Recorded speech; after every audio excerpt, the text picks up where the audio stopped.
नमस्कार शेतकरी मित्रांनो, मी ज्ञानेश्वर पायगन, माऊली कृषी केंद्र सातपाटा. शेतकरी मित्रांनो, ही हळद माझ्या स्वतःच्या शेतातील हळद आहे. आता काही कोंब अजून निघत आहे, काही निघले नाहीत. आतापर्यंत चांगला प्रकारे आपल्याला पाऊस पडला नाही. पण आता हे बघू शकता, या पद्धतीचे तुमचे पानं करपत आहेत का? किंवा या पद्धतीनं पानं करपत आहेत का? म्हणजे होत आहेत का असे? कारण हे जे आहे, हे वातावरणाचा इफेक्ट आहे. आणि जे पण आपल्याला जे जमिनीतून जे आपल्याला अन्नघटक भेटायचे, झिंक झालं, फेरस झालं किंवा मायक्रोन्यूट्रन झालं, हे आपल्याला व्यवस्थित मिळत नाही. कारण पाऊसच पडलेला नाही. जशा प्रकारे उगवण आहे त्या प्रकारे उगवण झालेलं नाही, पाणी व्यवस्थित न पडल्यामुळं.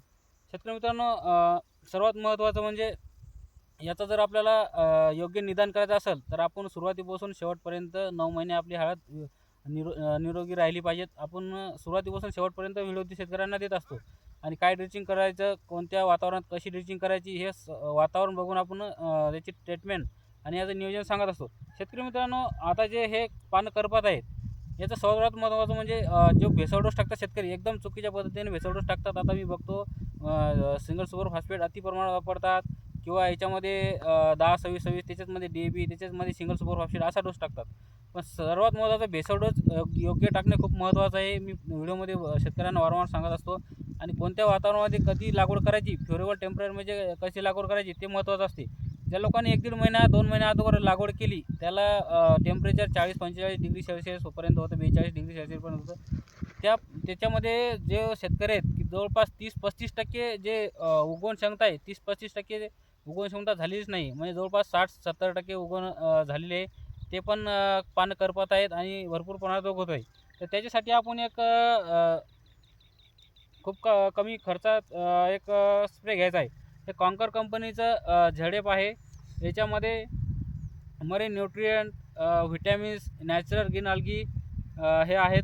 आणि याचा जर स्प्रे घेतला तर आपल्याला एक जवळपास 2-4 दिवसामध्येच एकदम ग्रीनरी येते आणि पानं रुंदी होतात आणि वाढ पण चांगल्या पद्धतीने होते. तर आपल्याला हे ऑक्साईड फॉर्ममध्ये असल्यामुळं याचे जबरदस्त रिझल्ट आहेत. आणि हे जे आपल्याला पानावर जे पांढरे पांढरे डाग दिसतात, हे हे पूर्ण क्लिअर होतात. कारण जे पण येणारा पोंगा आहे तो हिरवागार होते आणि याची वाढ पण चांगली होती. शेतकरी मित्रांनो, आपल्याला हे जवळपास 2 ते 3 मिली प्रति लिटरला घ्यायचं आहे. 15 लिटर पंपाला 40 मिली आपल्याला घ्यायचं आहे. सोबतच आपल्याला हे मेलकॉन सुपर ॲग्रोसेस कंपनीचं प्रोडक्ट आहे. हेक्साकोनाझोल 5% SC फॉर्ममध्ये आहे.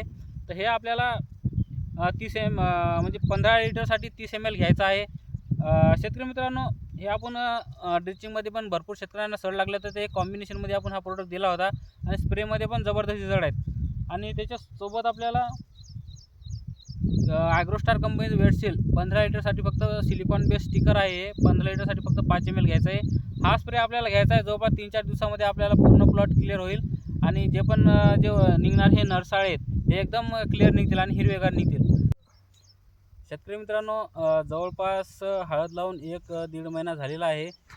प्रत्येक शेतकऱ्याचा हा टाईम झालेला आहे. कोणत्या काही शेतकऱ्यांना अगोदर लावले त्यांना 2 महिने झाले, आणि ज्या शेतकऱ्यांना पाऊस पडल्यानंतर चांगला पाऊस पडल्यानंतर लागवड केली, त्यांनी जवळपास 1 महिना झालेला आहे. शेतकरी मित्रांनो, सर्वात महत्त्वाचं म्हणजे भेसळ डोस जे शेतकरी टाकतायत, एकतर हळद उगवल्यानंतर टाकतात, कारण त्याची उगवण व्यवस्थित होत नाही, त्यांना जे पाहिजे ते मिळत नाही. त्याच्यामुळे ते सुरुवातीलाच त्याच्यावर प्रॉब्लेम दिसून येतो, करपा दिसून येतो आणि नंतर मग लगेच ड्रिचिंग करतात.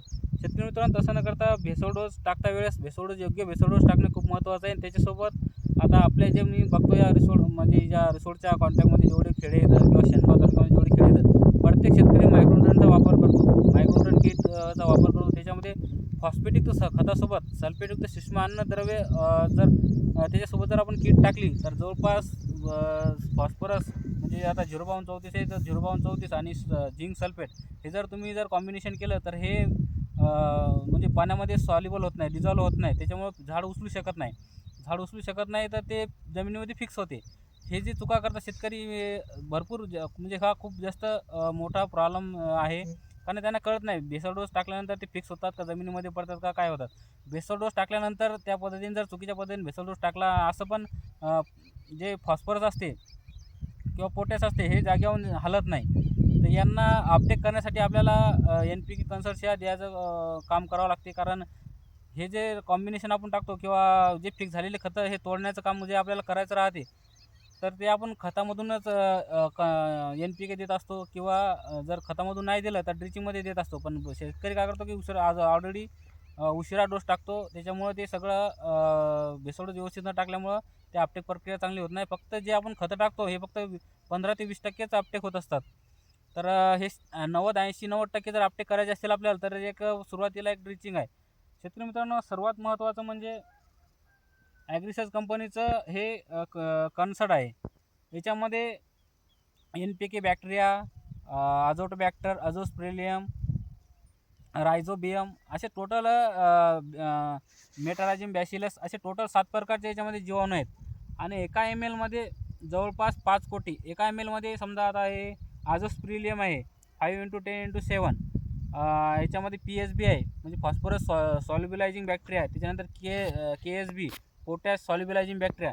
शेतकरी मित्रांनो, या तिन्हीचं कॉम्बिनेशन 1 ml जर बघितलं तर जवळपास एका ml मध्ये 15 कोटी जीवाणू आपल्याला याच्यामध्ये काउंट होतो. आणि हे काउंट 100% आपण शेतकऱ्यांना देत असतो. कारण हा प्रोडक्टमध्ये ज्या शेतकरी मित्रांनो, सर्वात महत्त्वाचं म्हणजे ज्या प्रोडक्टची चांगली क्वालिटी आहे किंवा चांगले रिझल्ट मिळतात तेच आपण माऊली पॅटर्ननुसार शेतकऱ्यांना देत असतो. त्याचे रिझल्ट ऑलरेडी आपण घेत असतो आणि चांगले जर रिझल्ट आले तरच शेतकऱ्यांना देत असतो. शेतकरी मित्रांनो, सर्वात महत्त्वाचं म्हणजे आता आपण जे पोटॅश देत असतो हे पोटॅश काय होते जागेवरून हलत नाही. त्यासाठी आपल्याला पोटॅश सॉल्युबलायझिंग बॅक्टेरिया देणं खूप गरजेचं आहे.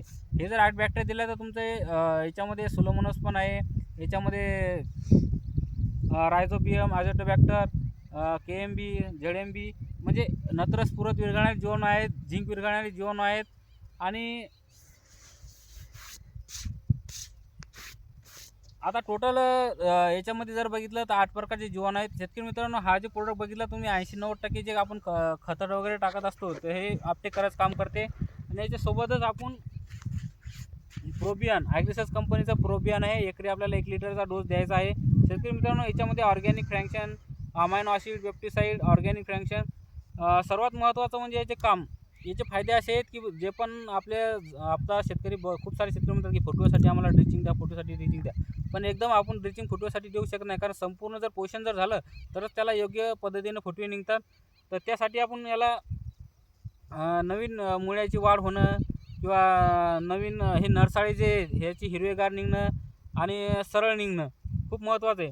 शेतकरी मित्रांनो, जे पण आता वातावरण असं आहे की जवळपास पाऊस जो आहे या पावसाचा खूप जास्त खंड पडत आहे.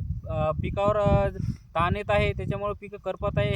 हे जे करपण्याचं हे काम आहे म्हणजे हे काय आहे की म्हणजे पाणी व्यवस्थित मिळत नाही आणि जे पण जमिनी नुकसान ते पण व्यवस्थित अपटेक होत नाहीत. शेतकरी मित्रांनो, त्यासाठी पिकाचा ताण पण सहन करण्यास चांगला मदत करते. अन्नद्रव्याचं शोषण करते. कंद वाढीस चांगला प्रोडक्ट आहे. आपण कट करावं लागते. शेतकरी मित्रांनो, तिसरा प्रोडक्ट म्हणजे IPL कंपनीचा बायोराज फंगीसाईड आहे, ट्रायकोडर्मा आहे. याच्यामध्ये ट्रायकोडर्मा 2% 2.0 वाला ट्रायकोडर्मा आहे. शेतकरी मित्रांनो, हे जैविक आरोग्याचं चांगलं काम करते. म्हणजे जैविक बुरशी म्हणून काम करते. आणि याचा जे रिझल्ट आहे हे आपण लाँग टाईम रिझल्ट घेऊ शकतो. चांगला 1 वर्षापर्यंत आपण याचा रिझल्ट घेऊ शकतो. कारण बुरशीनाशक जर आपण सुरुवातीला जर वापरले तर पूर्ण म्हणजे 15 दिवस आपल्याला जे बुरशीनाशक काम करते, त्याच्यानंतर हानिकारक बुरशी तयार होते आणि त्याच्यानंतर आपल्याला सड, कंदसड याचा परिणाम बघायला मिळते. आता हे जे आहे पायथॉन, फ्युजारियम, रायझोक्टोनिया असे जे हानिकारक बुरशी आहेत याला संपवण्याचं काम करते.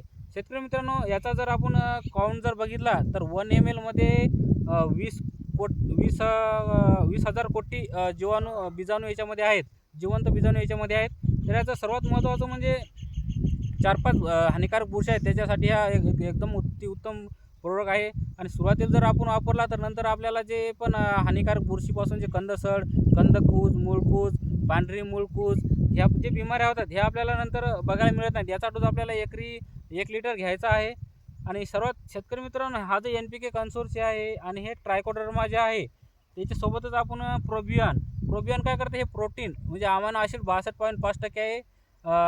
याच्यामध्ये प्रोटीन आहे. प्रोटीन म्हणजे हे जे आपण जे सोडतो सूक्ष्मजीव सृष्टीचं हे जे अन्न आहे हे काय करते की जे जीवाणू आपण जे जमिनीमध्ये NPK बॅक्टेरिया कोणतेही पण आपण जीवाणूमध्ये जे मित्र जीवाणू आपण सोडतो त्याचं अन्न म्हणून काम करते.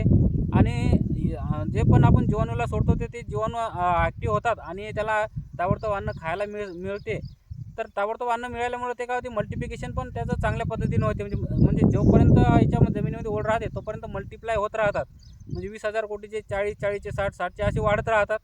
शेतकरी मित्रांनो, तर हे जे कॉम्बिनेशन आहे हे प्रत्येक आपल्याला जवळपास जर पकडले तर 1 महिना तर जास्त होईल, पण 45 दिवस म्हणजे दीड 2 महिने जर पकड म्हणजे जवळपास 45 दिवसाला आपल्याला हे प्रत्येक 45 दिवसाला आपल्याला जवळपास 3 वेळेस एका एकरामध्ये 3 वेळेस आपल्याला ड्रिचिंग करायची आहे 3 प्रोडक्टची.